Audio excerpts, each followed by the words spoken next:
ఈరోజు మహబూబ్నగర్ జిల్లా నారాయణపేట ప్రాంతంలో ఆనాటి ఉమ్మడి మహబూబ్నగర్ జిల్లా ఈ మారుమూల ప్రాంతంలో ఒక మెడికల్ కాలేజ్, ఒక నర్సింగ్ కాలేజ్, ఒక పారామెడికల్ కాలేజ్ అన్నిటిని కూడా ప్రారంభించుకోవడము అని అంటే ఈ ప్రాంతానికి పేదలకు సేవలు అందించడానికి ప్రభుత్వం చిత్తశుద్ధితోని పట్టుదలతోని ముందుకు వెళ్తున్నాయి.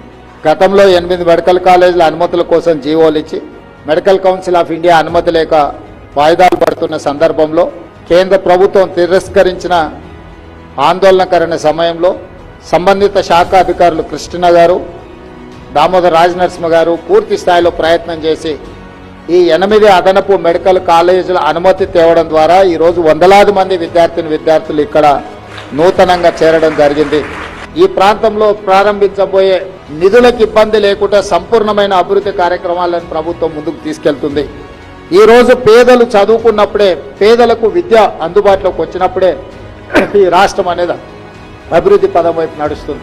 ఏదేమైనా నా సూచన ఒక్కటే, ఇదొక అద్భుతమైన అవకాశం.